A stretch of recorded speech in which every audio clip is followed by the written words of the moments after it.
patología de las fosas nasales,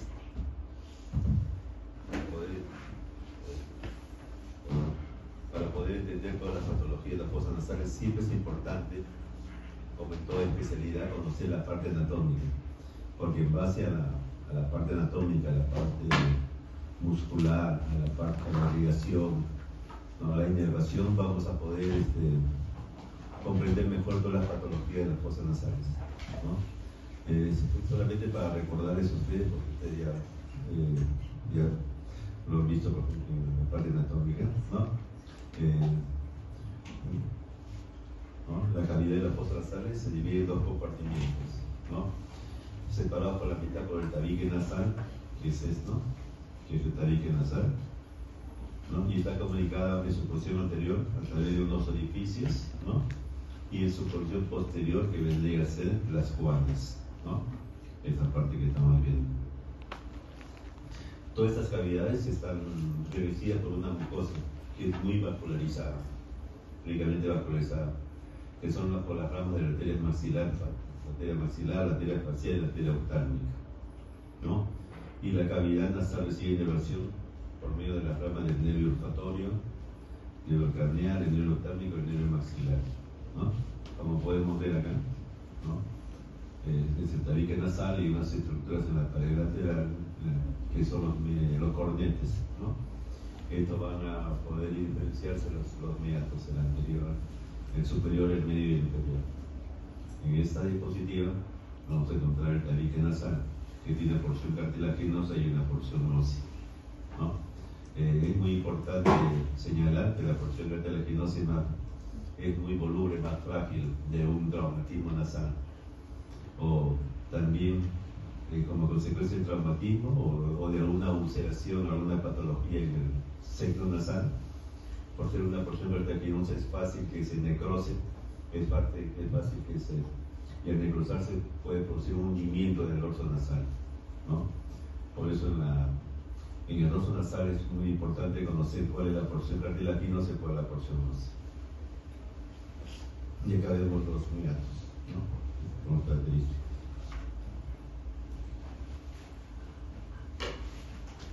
¿No? Como le dije, la irrigación es típicamente vascularizada la fosa nasal por las ramas terminales de la carótida interna, que son la arteria hemorroidal posterior, la arteria hemorroidal anterior, por la rama terminal de la arteria facial, que es la arteria labial superior, y la parte de la carótida externa con las ramas terminales, la arteria frenopalatina y la arteria palatina mayor. Todas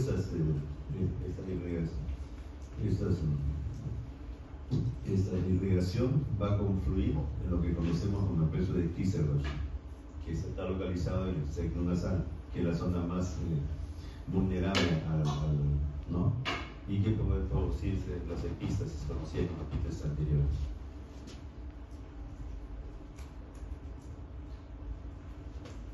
¿Cómo vamos a poder evaluar esta patología de las fosas nasales? A través de una rinoscopía, ¿no? La rinoscopía son la rinoscopía anterior y la rinoscopía posterior. La rinoscopía anterior es a través de un espéculo nasal, ¿no?, el espéculo nasal, que nos va a permitir observar las estructuras de cada fosa nasal, y la utilización de un espejo laringio, que nos va a permitir ver la parte de rinoscopía posterior. Ese es lo clásico, lo usual, lo que siempre se ha hecho, pero van a ver en el transcurso de la exposición que ya no se usa, o en la práctica han visto que no se usa el espejito, sino se usa los endoscopios, que nos van a permitir ver no solamente la parte anterior, una parte anterior, sino la parte posterior, que viene a ser son de las juanas a través del endoscopio, ¿no? Esto siempre se sigue haciendo y se va a seguir haciendo. La rinoscopía anterior, usamos un espéculo nasal, siempre un punto de apoyo para tener mayor estabilidad, para poder usar la mano contraria para algún procedimiento, ¿no? Para una mejor visualización de esta rinoscopía usamos una solución, el de vía, un vasoconstrictor, un algodón, que lo dejamos unos minutos y nos va a permitir que los cornetes se contraigan, una mejor visualización de la rinoscopía. ¿no? Entonces es conocido los espectros laringios y esa es historia nada más. Es un espejo frontal que nos eliminaba con una lámpara para poder eliminar. Ahora usamos los frontoluces, con luz blanca, como pueden ver en la mayoría de hospitales donde rotan ustedes, ¿no? Y esos son los espejitos laringios que usaban antes, ¿no? ¿Y qué buscamos? Porque nosotros tenemos que aprender a buscar una información, ¿no? Yo le digo a los alumnos, tienen que aprender primero a ver lo normal, ¿no? O sea, entre ustedes se examinan y ven que está todo normal. Cuando ya van a examinar pacientes, mayormente tienen patología, van a poder observar ciertas alteraciones que son no normales. ¿Qué es lo que vamos a buscar? La presencia de secreciones, la coloración, ¿no? Vamos a observar si hay un estrechamiento de la apertura nasal, ¿no? Puede ser por una desviación septal. Vamos a observar si cómo es esa mucosa, si está muy vascularizada, si hay un sangrado. Vamos a poder visualizar con la radiografía anterior la zona del plexo de Kíseros, que viene a ser esa parte que está señalada con el puntero, ¿no? Y esa es la zona más frecuente de sangrado nasal anteriores, ¿no? Y vamos a encontrar si hay ulceraciones, si hay perforaciones, si hay grupos extraños, ¿no? Todo lo debemos de buscar. En esta especialidad necesita de buscar alguna anormalidad. En base a eso vamos a tener un diagnóstico. Si hubiera un sangrado anterior, es muy probable que sea el plexo de Kíseros. Y si hay un sangrado posterior, no lo podemos visualizar con el espectro nasal, sino con un endoscopio, ¿no? ¿Por qué? Porque es muy frecuente el sangrado posterior que sea la arteria adenoidal anterior, la arteria adenoidal posterior y la arteria esplenopalatina son las que producen sangrado. De ahí sangrado, ¿no? O sea, tenemos que buscar la endoscopia anterior, ¿no? Ahora con el medimiento de los endoscopios, ya lo podemos hacer fácilmente, bien con un endoscopio, como pueden ver en el puntero. Los endoscopios son de diferentes grados. Tenemos endoscopios de 0 grados, 30 grados, 45 grados, según la visión que uno quiera tener, ¿no? Que quiera observar, ¿no? Porque a veces con un espéculo de un endoscopio de 0 grados no vamos a poder ver la parte superior o el techo de la fosa nasal. También debemos sacar a la vista el nasofibroscopio, ¿no? Que se va a poder visualizar a través de las fosas nasales, no solamente la parte anterior, sino la parte posterior, ¿no? Acá tenemos los endoscopios integrados. Estas son las estructuras que vamos a ver con un endoscopio nasal, ¿no? El cornete, previa infiltración con una solución, ¿no? Un vasoconstrictor y un anestésico tópico para poder visualizar mejor.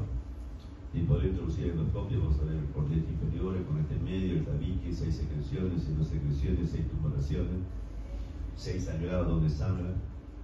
Todo eso podemos ver con el endoscopio, ¿no? En la endoscopia posterior se hacía con ese espejito laríngeo, como ustedes ven en esta diapositiva. El paciente sabía que traccionarle la lengua, ¿no? O entrar una sonda nasal, ¿no? A través del nasal y elevar la bula, ¿no? Como pueden ver, es mortificante para el paciente, ¿no? Por eso quiero, ¿no?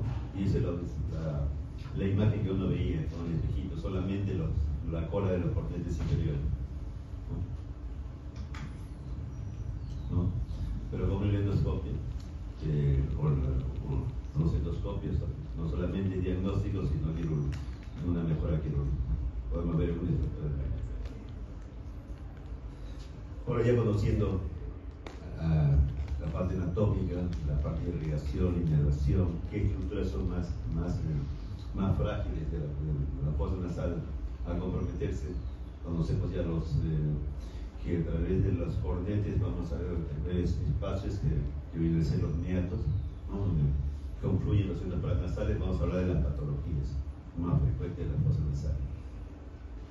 Dentro de las patologías más frecuentes tenemos la rinitis, como pueden ver, ¿no? La rinitis, prácticamente ese es un... todo paciente que ya la consulta con congestión nasal lo catalogan como una rinitis, pero hay que diferenciar si es una rinitis alérgica o una rinitis no alérgica. No todas las rinitis son de tipo alérgico,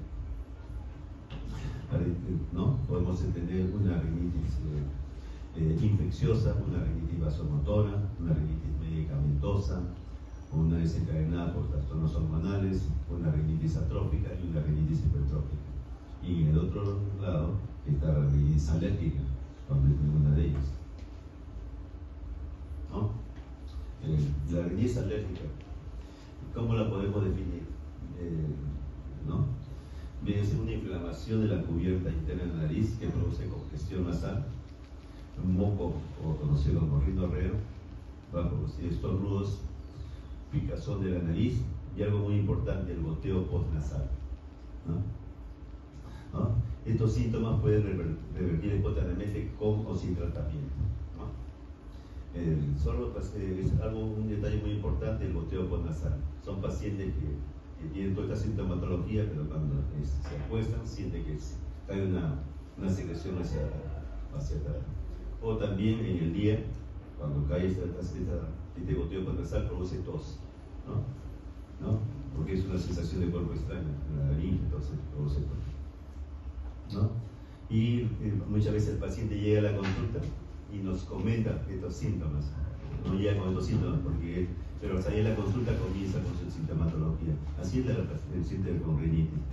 Obstrucción nasal alternante, moco, estornudos, a veces de tipo matutino. Lo que es importante observar o preguntar cuáles son los factores desencadenantes de esta rinitis, ¿no? Porque hay muchos factores que desencadenan esta rinitis. Con relación a la clasificación la vamos a ver, ¿no? O sea, como le dije, rinorrea, prurito, estornudos, obstrucción nasal. Y siempre el diagnóstico, y en este caso la rinitis alérgica, es una historia clínica, ¿no? El examen físico y una prueba cutánea. La prueba cutánea generalmente no la realizamos en todos los pacientes, sino en los pacientes que tienen una rinitis alérgica crónica que no mejora con tratamiento. Entonces realizamos pruebas cutáneas para ver si hay una atopia, ¿no? Y o si no, en estos casos, ya cuando encontramos que hay unas alteraciones, no solamente rinitis alérgica, ya le enviamos a la alergista, ¿no? Hay que identificar y hay que evitar todo lo que es factores desencadenantes, ¿no? La presencia de factores desencadenantes como los alergenos, los ácaros, los hongos, animales domésticos, cucarachas y otros, o irritantes, ¿no? El humo de cigarrillo, los perfumes. Hay pacientes que solamente el aroma del perfume, el olor, lo va a producir alergia, ¿no? Y también ciertos medicamentos que pueden, ¿no? Pueden también desencadenar algunos factores desencadenantes de la rinitis. Es importante, como acá menciono, la ocupación del paciente, puesto que puede ser un factor desencadenante, ¿no? Ni en el lugar de trabajo, ¿no? Es la rinitis alérgica de tipo ocupacional, que ahora está muy vigente porque hay una especialidad que ustedes de repente conocen, lo que es medicina ocupacional o del medio ambiente, dentro de las especialidades, ¿no? O de posgrado, ¿no? Que se dedican justamente a determinar cuáles son las enfermedades de tipo laboral. ¿Y por qué les comento eso? Porque todo paciente que está expuesto laboralmente a alguna enfermedad tiene un seguro que se llama seguro complementario de trabajo de riesgo, que es un seguro por trabajo, por accidente, ¿no? Y genera un dinero, ¿no? Si es que se enferma este paciente, ¿no? Ya por ley a todos estos pacientes que laboralmente pueden generar un accidente o una enfermedad ocupacional, a su retiro o cuando se desencadena van a tener una compensación económica, ¿no? Pues es importante que ustedes ya conozcan que hay rinitis alérgica de tipo laboral. Perdón.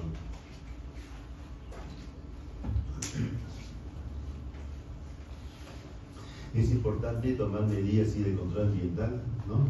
Para cada alergeno.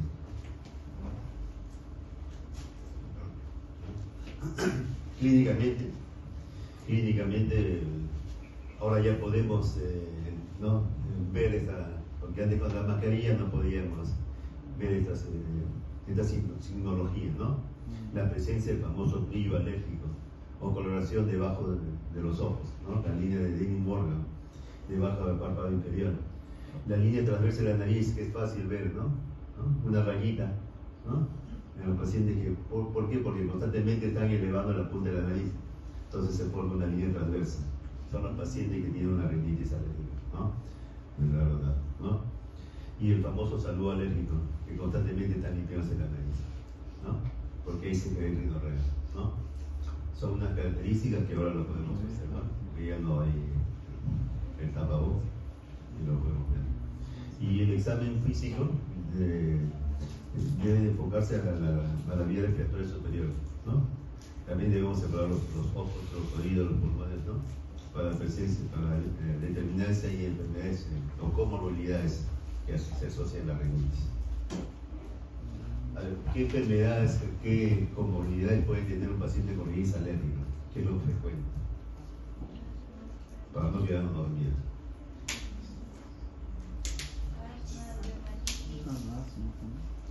El asma bronquial.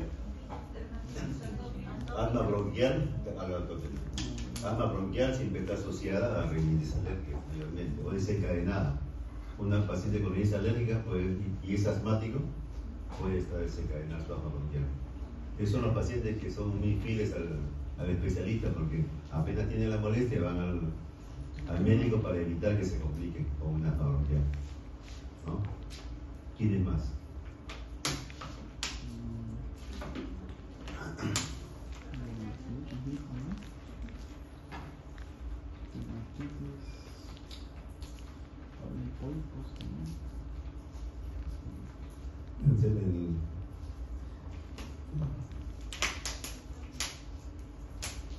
¿No hay más? ¿Perdón? Claro, todo paciente que tenga alguna alteración dermatológica puede desencadenar fácilmente. A veces, cuando usted está cerca de un examen, a veces se le confusiona la nariz, ¿no? ¿No? La nariz que está resfriada, ¿no? Está desencadenada también por otros factores, ¿no? Pero no es alérgico, que no es desencadenado por el estrés, ¿no? Como un estudio sobre todo. ¿Ya? ¿Qué otros procedimientos? Normalmente acá le estoy mencionando qué procedimiento por porrófito se hace, ¿no? Porque en mi hospital hay un servicio de inmunología alérgica donde le realizan estos procedimientos, ¿no? Un citograma de secreción nasal, la presencia de eosinófilos, una valoración de eosinófilos de los óxidos nitrógenos y determinación de inmunina G y mediadores bioquímicos. Eso mayormente lo realiza el alergista, ¿no? Normalmente uno no el especialista, los otorrinos no lo solicita, pero es importante que ustedes conozcan, ¿no? Sobre todo el paciente que no ceden fácilmente al tratamiento, ¿no? Convencional. ¿Cómo clasificamos ahora la rinitis alérgica? Por su duración, por su severidad. Por su duración es la rinitis alérgica intermitente, que dura menos de 4 días por semana y no sobrepasa las 4 semanas, o sea, menos de un mes. La rinitis persistente es la que normalmente vemos, que es más o igual a 4 días por semana, a veces por semana, y dura más de un mes, ¿no? Más de 4 semanas. Son los pacientes que van a la consulta, ¿no? Y por su severidad, lo dividimos en leve y en moderada severa. Leve son los que no afectan las actividades de la vida diaria, el trabajo, no afecta el deporte, no afecta la universidad, la escuela, y sin síntomas molestos que son tolerables, puede ser deporte, todo. De moderada severa, cuando presenta uno o más de los siguientes factores, cuando el sueño está alterado, cuando hay un impedimento en la actividad diaria de deporte y diversión, ¿no? Así cuando interfiere en el trabajo en la escuela, ¿no? Ahí lo catalogamos de este tipo por su severidad, ¿no? Como le digo a los alumnos, ¿no? A veces no disponemos de un espéculo nasal, ¿no? Pero podemos elevar con el dedo pulgar ¿no? De la nariz y podemos visualizar, ¿no? Como en este caso, ¿no? Bueno, es un adulto, podemos ver los cornetes, ¿no? Pálidos, podemos ver secreciones, ¿no? Y este tipo. ¿Y qué otra característica podemos ver en esta diapositiva? Se la acabo de descubrir. ¿El paciente con rinitis alérgica respira bien? No. Respira por la boca, ¿no? ¿No? Sí. ¿No? Por los dientes, tiene una apertura bucal. Por más que esté cerrada el maxilar, está respirando por la boca. Y también, si eso es de larga data, desde pequeño altera el desarrollo maxilofacial, ¿no? Por eso es importante hacer un diagnóstico temprano para evitar posteriormente que vayan a la odontología maxilofacial por alguna alteración, ¿no? Acá también podemos ver, ahí está ahí, ¿no? Como yo dije, ¿qué otras enfermedades pueden afectar la otitis media, ¿no? Sinusitis, pólipos nasales, maloclusión dental, lo que estamos hablando, ¿no? Pues un manejo adecuado vamos a evitar estas complicaciones, ¿no? Y de estas afecciones respiratorias asociadas. Asma, rinitis alérgica, ¿no? La rinitis alérgica se relaciona y constituye un factor de riesgo para el desarrollo del asma de tipo alérgico. Y los síntomas nasales se presentan en un 30-70% del paciente con asma, y el asma afecta a cerca del 40% de pacientes con rinitis alérgica en Estados Unidos, ¿no?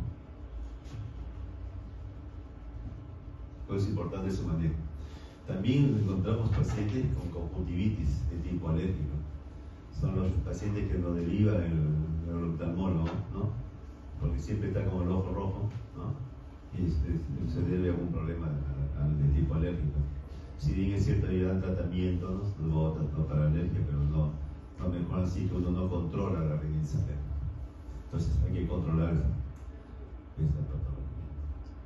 La presencia de rhinosinusitis o sinusitis, no todas las sinusitis son de tipo bacteriano, sino puede ser desencadenado por una rinitis alérgica, ¿no? Y los pólipos nasales, no toda rinitis alérgica va a desencadenar poliposis nasal, porque vamos a ver en el transcurso de la exposición que los pólipos nasales no solamente se presentan en los pacientes con rinitis, sino por cualquier proceso inflamatorio, no necesariamente alérgico.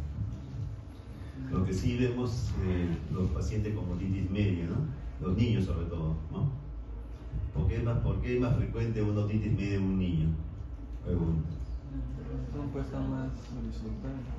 Más horizontal y más gruesa. Así es. Si llega un paciente con una otitis media a repetición, ¿qué le dicen a la mamá como un manejo higiénico dietético, aparte del tratamiento, para evitar otitis? Y es un niño menos de un año, lactante, porque hasta 2 años creo que era lactante, ¿no? Biberón, cuando usa el biberón. Nunca se debe de dejar al niño que el lácteos, el biberón se echaba, porque por la misma disposición de la trompa ductal que es fácil que los gérmenes se introduzcan, ¿no? Por este mal uso, ¿no? Por eso es que hay una campaña de lactancia materna. La mamá no le da al bebé echado, ¿no? Sino lo siente, ¿no? Entonces es la forma en que no va a tener una otitis media, ¿no? Digamos, si le dan el biberón, tiene que ser sentado, no echado, por la disposición mientras sea, ¿no? Y después ya de adulto ya cambia la disposición.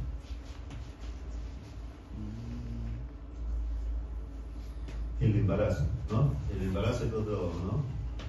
También es una enfermedad muy frecuente en el embarazo que produce rinitis de tipo alérgico. En este caso, ¿qué es lo que debemos usar, ¿no? Un suelo fisiológico, siempre, o sea, para limpieza. Los antihistamínicos siempre de categoría B, puede ser la clorfeniramina, ¿no? naturaleza y corticoides como último recurso.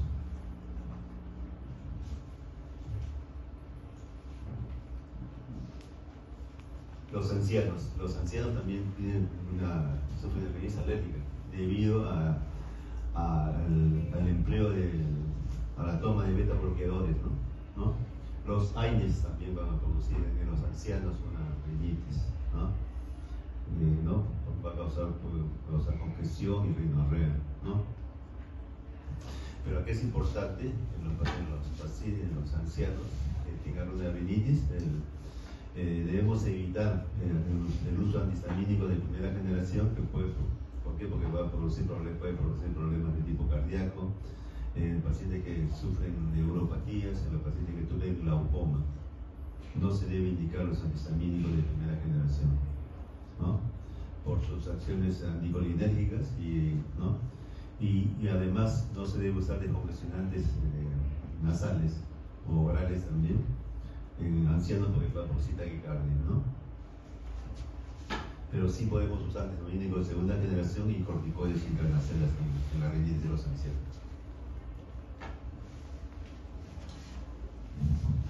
El medicamento de primera línea para el tratamiento de la rinitis alérgica, ¿no? Es los antihistamínicos, pero solo va a producir disminución de los síntomas de la picazón, ¿no? El estornudo, la rinorrea, pero poco alivio, mejor dicho, ningún tipo de alivio para aliviar la congestión nasal, ¿no? Los antihistamínicos, ¿no? Por eso es que los antihistamínicos muchas veces los asocian a un vasoconstrictor por violar, ¿no? Pero hay que tener mucho cuidado por producir taquicardia, ¿no? En los pacientes debe ser usado obviamente en jóvenes, ¿no? En jóvenes, no en niños, porque lo van a producir mucha excitación y los adultos le van a producir una taquicardia, ¿no? Por eso no es recomendable la asociación de antihistamínicos con descongestionantes por vía oral en estos dos grupos etarios.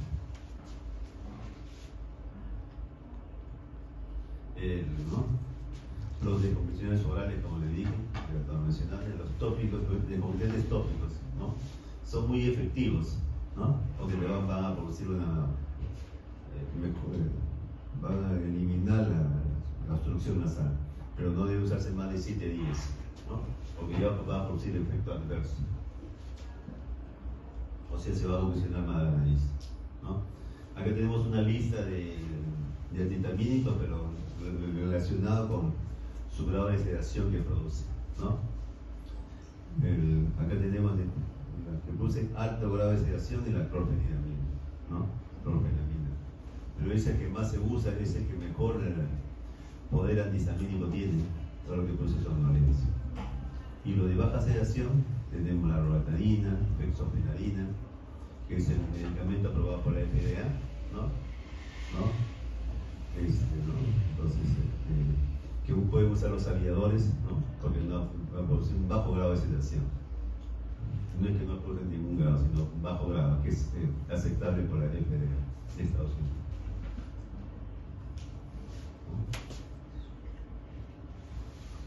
Los corticoides tópicos intranasales y los corticoides sistémicos, ¿no? Los corticoides tópicos intranasales debemos usarlos, sí, pero cuando después de haber usado un tratamiento, no en la fase aguda, ¿no? Normalmente usamos los corticoides tópicos cuando en la fase, cuando un paciente crónico, cuando ya revierte la fase aguda, ¿no? Un paciente que va a tener que recibir un tratamiento por una larga data. Ahí usamos los corticoides, ¿no? Y es importante explicar al paciente que el corticoide intranasal se debe aplicar hacia la pared lateral de la nariz, donde están los cornetes, no hacia directo o hacia el tabique, porque si lo aplicamos directamente al tabique, ¿qué es lo que va a producir?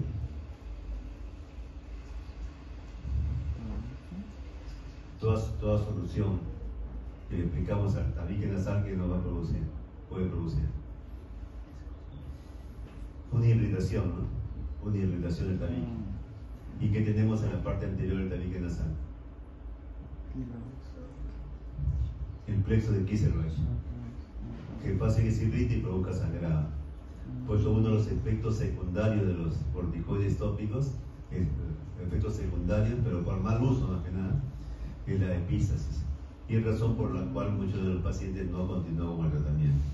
Pero es por una mala aplicación y porque no se le indicó al paciente cómo debe ser usado un corticoide tópico. Porque la finalidad de corticoides tópicos es desinflamar los cornetes, ¿no? Para evitar la sintomatología clásica de la rinitis.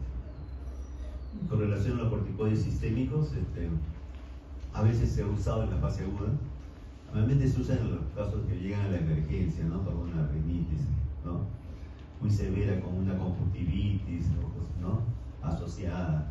Entonces se puede indicar un corticoide sistémico, pero es recomendable no indicar esto porque el paciente ya se acostumbra y muchas veces ya cada vez que tiene este problema se aplica, ¿no?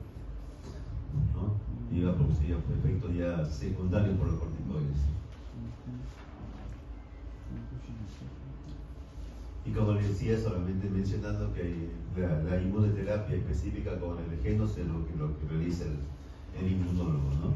Cómo se debe tratar. Los pacientes que no ceden fácilmente al tratamiento clásico que les he mencionado. Ahí lo voy a dejar ¿no? Otra patología es la rinitis medicamentosa, ¿no? Es aquella situación condicionada por un uso de vasoconstrictores nasales de forma crónica, como le dije, por una hipertrofia de la mucosa. Va a producir quemazón, va a producir dolores, estornudos, sequedad nasal. A nivel sistémico va a producir palpitaciones, va a producir arritmias, va a producir hipotensión, hipertensión también en algunos casos. Cuando el paciente cefalea, insomnio, náuseas y vómitos, ¿no? Esos son los efectos de los decongestionantes tópicos, ¿no? Si uno lo prescribe o el uso más de 7 días, hace fenómeno adverso, o sea, no decongestiona, sino va a producir mayor congestión nasal, ¿no? Son los pacientes que constantemente están con sus AFIN o es el nombre comercial, un vasoconstrictor para respirar mejor. Eso no indicamos normalmente, no debemos indicar, pero hay que tenerlo presente para algunos pacientes que es necesario por primera vez usarlo para decongestionar la nariz hasta que haga efecto los medicamentos que uno les indica. Porque el arte de la medicina, ¿en qué consiste? En aliviar al paciente. Cuando un paciente llega a la consulta, primero le hacemos toda la historia clínica, los examinamos, pero la parte importante es el tratamiento. Antes de hacer una prescripción, usted tiene que preguntar al paciente qué es lo que más le molesta, por qué viene a la consulta. Viene solamente por una obstrucción nasal, porque no puede respirar, porque muchos estornudos, y ahí uno debe ser hincapié en el tratamiento. Y explicarle que le vamos a aliviar la sintomatología, pero no debe ser usada por mucho tiempo, ¿no? Pues la máquina nunca va a reemplazar al médico en la parte de decisión médica o quirúrgica. Quizás en la parte quirúrgica, qué tipo de tratamiento debe hacerse, porque ya hay protocolos, pero en la parte médica es diferente. ¿Qué fármacos también nos van a producir una rinitis medicamentosa, ¿no? La aspirina, los antiinflamatorios, que lo mencioné, los vasodilatadores, por ejemplo, el sildenafil, el Viagra, produce una rinitis, medicamentosa, ¿no? Que cataloga, uno lo puede decir, no es una rinitis alérgica porque no hay ningún factor desencadenante, ¿no? Pero hay que preguntar. Por eso, toda esta información que uno se le da o ustedes van a leer es para que ustedes sepan qué debemos preguntar. Debemos preguntar si el paciente toma algún tableta de sildenafil, que a veces hemos encontrado pacientes que no le encontramos ninguna patología de fondo y al final y no repitió el tratamiento porque seguía con la prescripción. Entonces, pues es importante conocer. Los antihipertensivos, los anticonceptivos orales todavía también producen una rinitis alérgica medicamentosa. La rinitis vasomotora, ¿no? Esta su etiología está desencadenada por fenómenos físicos, puede ser de tipo idiopático, también por alteraciones hormonales, metabólicas y por el uso de medicamentos, la rinitis vasomotora. ¿Qué es lo que debemos de mejorar, ¿no? debemos de mejorar lo que produce esta sintomatología, que es la hipertrofia de cornetes. Para la hipertrofia de cornetes, antes se decía solamente que hay que cauterizar, pero ahora podemos usar, por ejemplo, los corticoides intranasales, a veces disminuir el tamaño de los cornetes, o también la cirugía, las turbinoplastías, cuando ya esos cornetes, a pesar del tratamiento médico instalado, no mejoran. Entonces hay que reducir el tamaño de los cornetes para evitar esta rinitis vascular. La rinitis atrófica es inverso, hay una cavidad muy grande, pero es por una alteración en la mucosa, una atrofia de la mucosa, ¿no? Del esqueleto óseo adyacente, ¿no? De la mucosa y del esqueleto óseo adyacente. ¿Qué van a producir? Como pueden ver en la diapositiva, ante la presencia de costras, ¿no? De secreciones, va a producir, altera la olfación, va a producir anosmia, secreciones nasales, un olor fétido, y cuando caen estas costras que van a producir sangrado nasal. En el caso de rinitis atrófica, el tratamiento es a través de lavados con soluciones de yodo, los estrógenos locales después que se hace el lavado, y en el caso que no remita o no mejore, como último recurso la cirugía. La cirugía con la finalidad de reducir la cavidad nasal, con colocación de patente flojo, ¿no? Para que mejore, pero como hay una atrofia de la mucosa, puede que no sea muy eficaz, ¿no? Por eso. ¿Y cómo evitamos un paciente que tenga una rinitis atrófica? ¿Cómo se evitaría?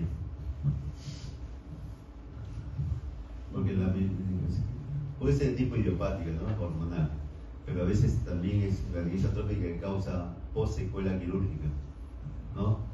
Por una turbinoplastía, o sea, muy amplia, por alteraciones en el tabique nasal que ocasiona una perforación septal.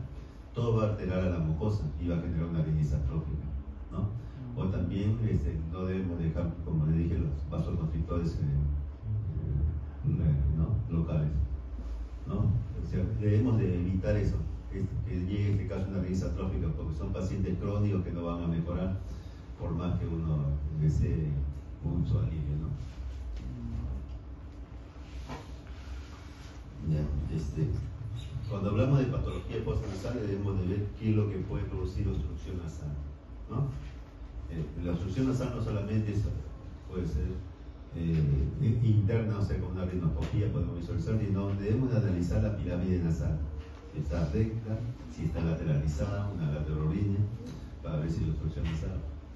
Debemos de observar la apertura de la válvula nasal, si hay una simetría maxilofacial, porque si uno ve o divide la cabeza en dos partes, si hay una simetría maxilofacial, pues puede significar que haya una tumoración en una de las fosas nasales, o un centro que ocasiona obstrucción y produzca una simetría. Y también debemos de observar, que es algo importante, con las alteraciones extrínsecas de la motilidad polar, porque puede haber obstrucción nasal asociada a un problema ocular por una tumoración oftalmológica que está invadiendo la fosa nasal. ¿A través de qué estructura anatómica invade cualquier patología ocular la fosa nasal?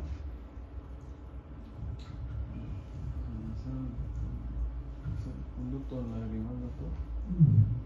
Ya una diagnosistitis, ¿no? Otra cosa, un tumor que invada, que provoca obstrucción. La lámina papilácea, ¿no?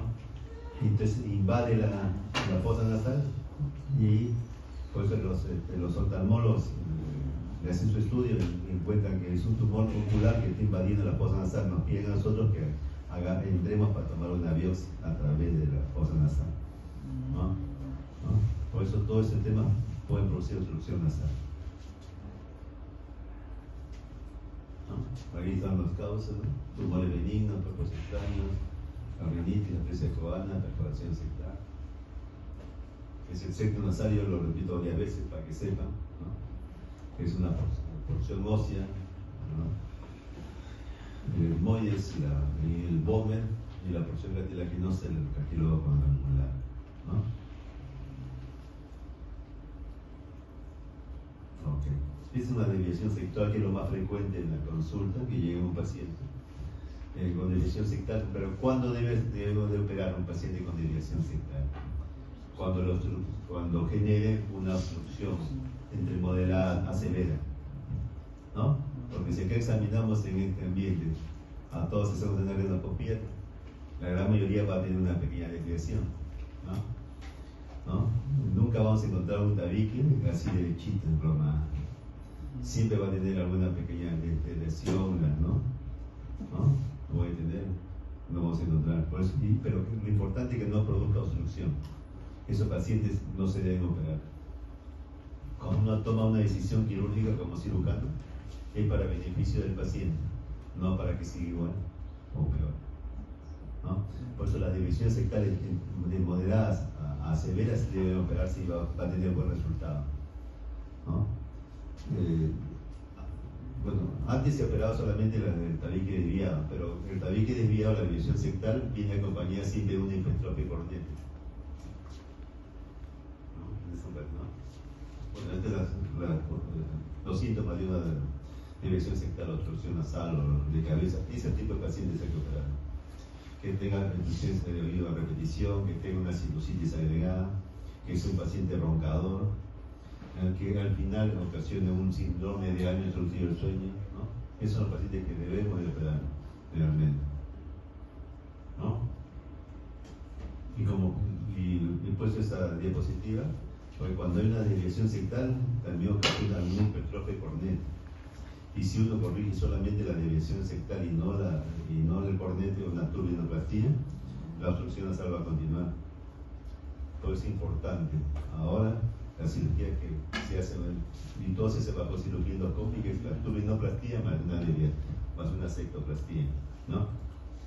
Por eso es que muchos de los pacientes antiguamente se operaban del tabique y seguían respirando mal, porque tenían el cornete hipertrófico que no se tomó en cuenta. Nariz bella, pero con una desviación sectal, ¿no? Internamente, ¿no? A veces uno dice, no tengo el tabique desviado, ¿no? Porque la nariz está, ¿no? O sea, hay que examinar, pues, una rinoscopía para ver interiormente si está desviado o no, porque las jivas dorsales no es por tabique desviado, ese ya hereditario.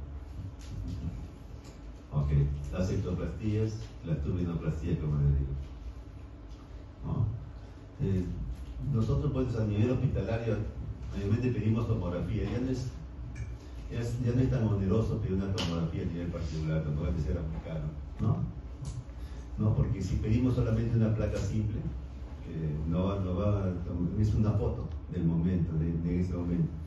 En cambio, una tomografía son diferentes cortes y podemos diferenciar si esa desviación, esa obstrucción o esa imagen, ese tumor, dónde está ubicado, ¿no? Y qué sintomatología nos está presentando. Por ejemplo, acá es un paciente con un traumatismo nasal que tiene un acceso, un hematoma sectario y un acceso, ¿no? Entonces, toma la tomografía y una desviación sectaria. ¿Cuál es la conducta a seguir en un paciente con un traumatismo nasal y que tenga un hematoma sectario? De repente han visto en la práctica. Paciente con fractura. Cuando hay un paciente con fractura o un traumatismo nasal, ¿qué es lo que han visto que hace el médico? ¿La palpa nomás la nariz o también lo examinan interiormente?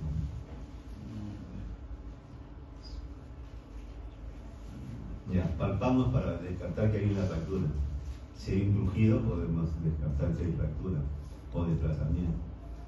Y si examinamos la nariz, ¿con qué finalidad es? Una rinoscopía. ¿Perdón?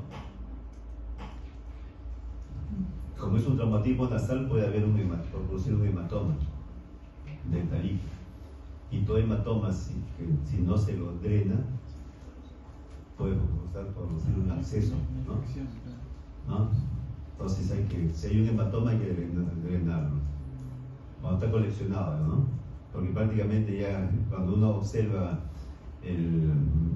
la colección, mayormente ya es un acceso, ¿no? Cuidado con el hematoma, ¿no? Porque si no lo drenamos, ¿qué puede suceder?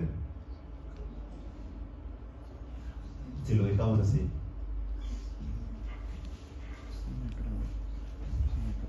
Todo acceso que va a producir. ¿Ah? O produce una perforación del tabique, que esa porción cartilaginosa, entonces va a producir una perforación, una necrosis del cartílago cuadrangular y lo que va a ocasionar al final una nariz sencilla mortal. Todo es importante. Todo paciente con un traumatismo nasal, examinarlo, palpando y una rinoscopía anterior para ver si hay. Ahí, doctor, el hematoma debe ser de un tamaño o algo así, porque normalmente los hematomas en otros lados como que se reabsorben, ¿no? Pero en esta zona, como es el tabique nasal tiene una mucosa fácilmente que se desplaza. O sea, ¿no? Entonces no tiene zona de desfogue. Es como cualquier acceso en cualquier parte, que si uno no lo drena, por más antibióticos que uno le dé, no va a mejorar. Va a estar coleccionado, no se puede formar, ¿no? Ahí están los hematomas, acceso sectario, la nariz sencilla montada. El pertoque cornetes que vemos, ¿no? Ahora vamos a ver lo que es la sinusitis, que es otra patología. Es un proceso inflamatorio agudo crónico localizado en la mucosa que tapiza las cavidades nasales anexas a las fosas nasales o sendas paranasales. Acá les estoy poniendo solamente lo que ustedes deben conocer, ¿no? Pero tienen que de todas maneras ampliar esa información, ¿no? Porque hay una serie de libros que está en su siglo, ¿no? Acá queremos diferenciar qué es una sinusitis aguda y qué es una sinusitis crónica. En la sinusitis aguda va a afectar el 14% de la población. Y toda sinusitis aguda es por una obstrucción del complejo osteomiatal. ¿Qué significa la vía de drenaje del meato? ¿Cuál es el agente causal más frecuente en una sinusitis aguda? El neumococo y el Haemophilus influenza y la Marcela catarrata. Y otra particularidad de una sinusitis aguda es si es de un niño o es un adulto. En un niño se va a afectar el seno, en un adulto se va a afectar el seno maxilar y en un niño el etmoides. Por eso es una urgencia, ¿no? Es un niño que tenga una sinusitis aguda, porque si no controlamos la sinusitis, ¿qué consecuencias podemos tener? Una meningitis, una meningoencefalitis, ¿no? Porque el etmoides está cerca, ¿no? Al cerebro, ¿no? Entonces por eso es una urgencia, tratamiento inmediato. En cambio un adulto, seno maxilar, no pasa nada, lo puede tener mucho tiempo y hacer algo crónico. Pero en un niño sí, es de mucho cuidado. Y en la sinusitis crónica, que es la que normalmente llega al hospital, hay que descartar que sea por la anaerobios. Entre los anaerobios tenemos el Streptococcus, luego de tipo micótico, que es las artergitis, ¿no?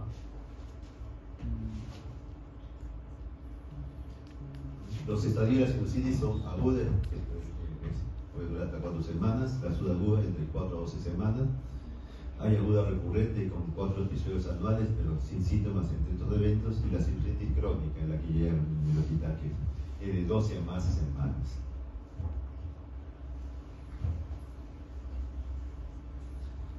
¿No? Entonces es una patología de, ¿no? Sendas paranasales, donde vemos un nivel hidroaéreo líquido en el seno maxilar. Eso es adulto. Si le hacemos una endoscopía vamos a encontrar, pues, ¿no? La secreción que cae en el medio. ¿No? Igual una opacidad completa por otro lado.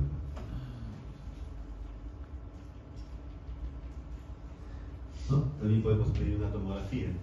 La tomografía mayormente hay con fines quirúrgicos, ¿no? En paciente con sinusitis crónica vemos una colección, ¿verdad? Y entonces hay una sinusitis maxilar y una hipertrofia cornetes. Acá podemos ver corte coronal, ¿no?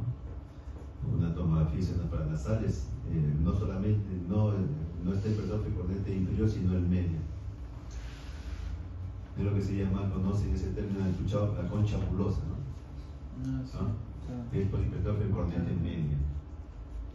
Ténganlo, ¿no? Y va a producir obstrucción nasal.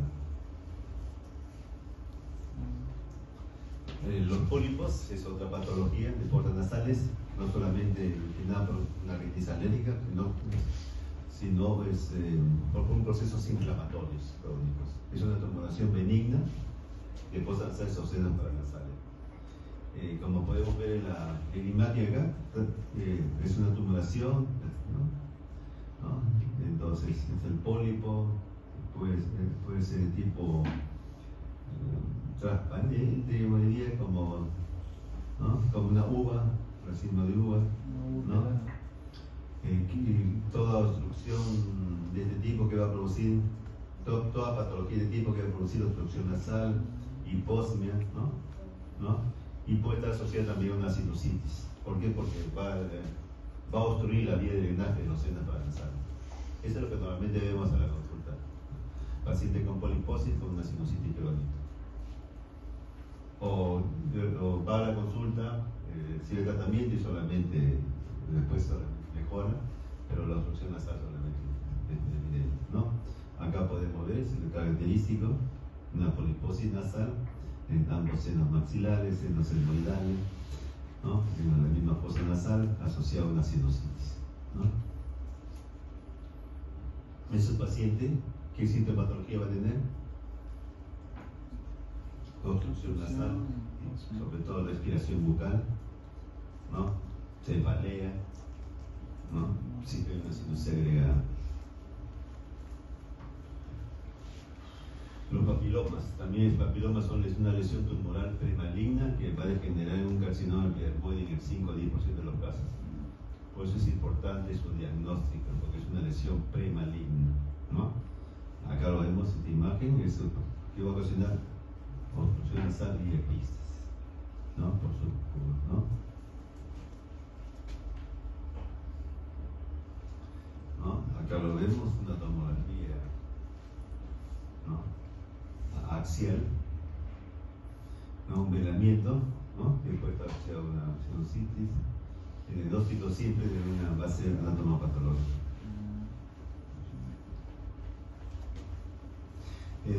Acá quiero mencionar las agitaciones adenoideas, porque a través de una reconstrucción anterior podemos ir hasta el cabo, ¿no? O sea, hacer una posterior. Y encontramos la adenoides, que está en cabo rinofaringeo. Ahora, si entramos por la fosa nasal derecha, encontramos la trompa del eustaquio del lado derecho, ¿no? La vemos que está libre, porque es importante. Las reconstrucciones adenoideas para una hipertrofia como se dice, compromete ambas trompas eustaquios, ¿no? ¿Y qué sintomatología va a producir? ¿Qué patología? Aparte de obstrucción nasal. Cuando se compromete la trompa de eustaquio.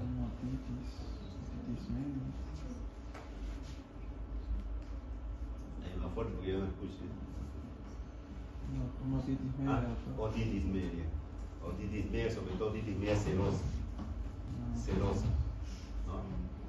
Por una hipertrofia adenoidea, una otitis media serosa, por el compromiso de la trompa de eustaquio. Y si es en un niño, es mayormente bilateral, otitis media serosa. Y en el caso que sea unilateral en un adulto, ¿en qué sospechamos?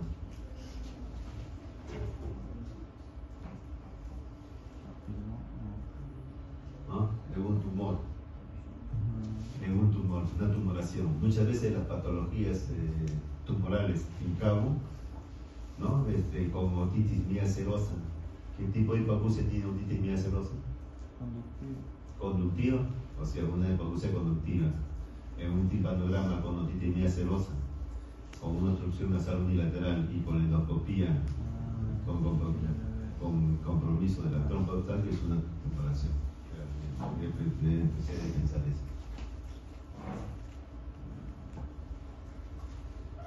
Antes le mencioné la asimetría facial, ¿no? Acá podemos ver un paciente con asimetría facial, un paciente que viene por epístasis muy severa, que es difícil de controlar, ¿no? Produce obstrucción nasal, sí, se observa en el sexo masculino y en el adolescente, ¿no? Y en la rinocopía vamos a encontrar una neoformación rojiza, ¿no? Y va a producir obstrucción nasal, ¿no? Y se ubica mayormente en cabo rinofaringeo y puede invadir estructuras vecinas. Es una imagen de un paciente, una foto de un paciente con una simetría facial. Y este es el tumor, que es el nasoangiograma juvenil. ¿Por qué naso? Porque está localizado a nivel nasal. Angioma porque es de consistencia vascular, por eso produce sangrado. Fibroma porque no solamente es vascular, nuestra estructura también es fibrosa. Y juvenil porque es adolescente. Ese es para recordar, nasoangiograma juvenil. De este tipo de patología, siempre antes de la cirugía endoscópica se hacía por vía de rodaje transpalatina, transvelopalatina. Ahora se hacen bajo cirugía endoscópica nasal, ¿no? Pero los nasoangiomas más pequeños, ¿no? Los ya más grandes ya se hace por vía transvelopalatina, ¿no? Esta es una tomografía de un tumor nasoangiograma juvenil, ¿no? Está localizado, ¿no? Compromiso. Y muchas veces esta tumoración, como se localiza, puede localizarse en el piso de la puerta nasal. Si está localizado en la parte posterior, que es en el paladar blando, vamos a encontrar un paladar abombado, ¿no? En el servicio han estado un paciente con una oportunidad de ver. Los pólipos antroconales, eso es lo que se puede ver también con una endoscopia, un estudio posterior, ¿no? Pues también lo podemos ver en una tomografía, ¿no? Por eso que los exámenes auxiliares son muy importantes, pero uno tiene que ir pensando qué puedo encontrar, ¿no? Ya. Para terminar, vamos a hablar de los tumores nasales, ¿no? Solamente les voy a mencionar que los tumores nasales son resultado de una mutación genética que provoca que las células normales degeneren y se vuelvan anormales. Los síntomas pueden ser muy variados, pueden tratarse, ¿no? Mayormente son de tipo obstructivo, ¿no? Y todo, como decimos, función nasal, producción de pistas, dolor al nivel de la cara, ¿no? Y a medida que avance esta enfermedad ya compromete otras estructuras vecinas, como el, ¿no? Puede ordenar diplopias, el compromiso ocular, puede comprender también la guinea, como mencionó su compañero, ¿no?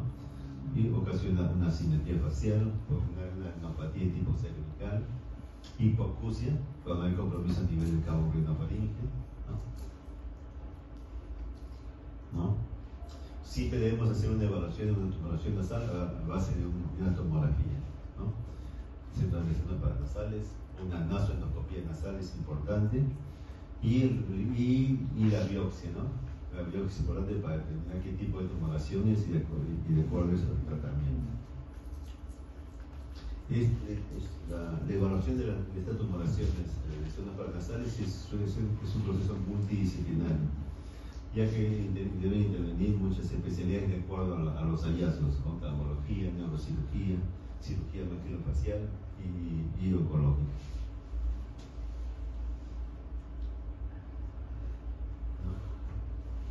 Acá tenemos un cuadrito de los tumores, ¿no? De zonas paranasales, los benignos, tenemos los osteomas y condromas, los schwannomas, neurofibromas, los fibromas osificados y los tumores odontogénicos. Los intermedios tenemos el papiloma invertido, ¿no? Los meningiomas, los hemangiomas y los hemangiopericitomas, ¿no? Estos son tumores benignos, pero intermedios se dice porque el papiloma invertido es una lesión también premaligna, ¿no? Y entre los tumores malignos tenemos los adenocarcinomas, los carcinomas quísticos, los sarcomas, los tumores linfoides y los epiteliomas. En la especialidad de otorrino nosotros hacemos el diagnóstico, tomamos la biopsia, ¿no? Pero una vez diagnosticado pasa a oncología o si requiere una cirugía o un abordaje más amplio, ya lo pasamos a cirugía cabeza y cuello. Pero es importante que sospechar que podemos encontrar, ¿no? Con la biopsia. Este es un tumor benigno, es un osteoma, que fue un hallazgo en una tomografía coronal, ¿no? Como pueden ver en el seno maxilar. Entonces, en estos casos hay que estar expectante nomás a la evolución. Cuando estos osteomas ya obstruyen la vía de drenaje, puede producir una sinusitis. Entonces, en estos casos ya hay que abordarlo quirúrgicamente, ¿no? El papiloma invertido con una lesión intermedia, como le dije antes, ¿no? Es una hiperplasia epitelial de la mucosa nasal que presenta un crecimiento endotílico y suele originarse en la pared lateral de la nariz de forma unilateral y en varias cavidades nasales. Realmente en varones alrededor de la quinta década de la vida, ¿no? Cuando ustedes vean una tomografía, una tumoración unilateral, un varón en la quinta década de la vida, podemos sospechar que sea un papiloma invertido, que es una lesión premaligna. Por eso es que una vez que se hace el diagnóstico, hay que hacer una extirpación completa y controles anuales para ver si es recidiva, ¿no? Este es un estudio histopatológico y esta es una imagen de lo que uno ve con la endoscopía nasal, ¿no?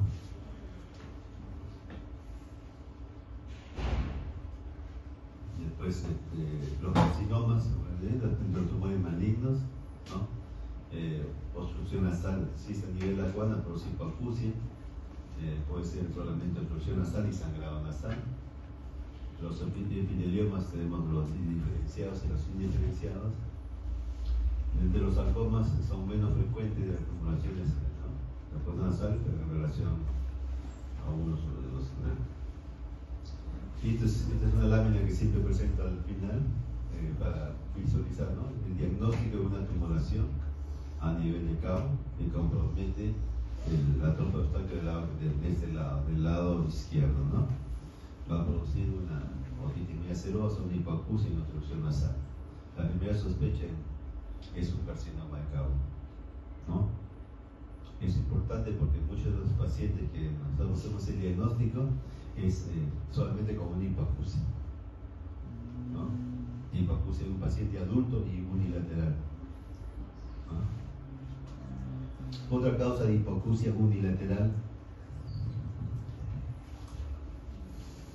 ¿ya han visto oído o no? Un neurinoma del acústico. Unilateral. Pero de este tipo, el neurinoma del acústico produce una hipoacusia neurosensorial, no conductiva. Por eso todo paciente producir no, pues es a nivel autoindividuo. En cambio, el carcinoma es, como dice ahí, de cabo.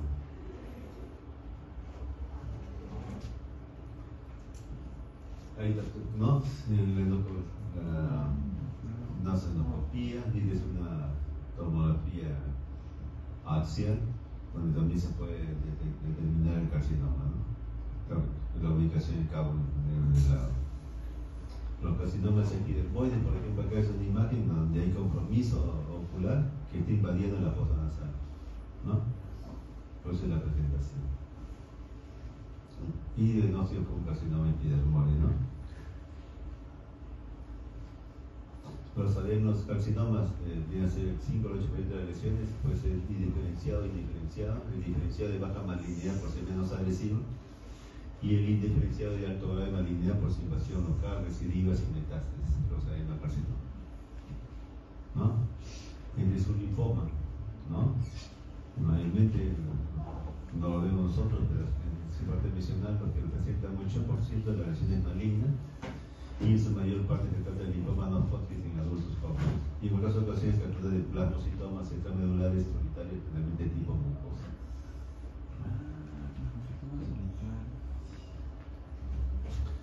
Bueno, eso es todo. Ahora hay una pregunta.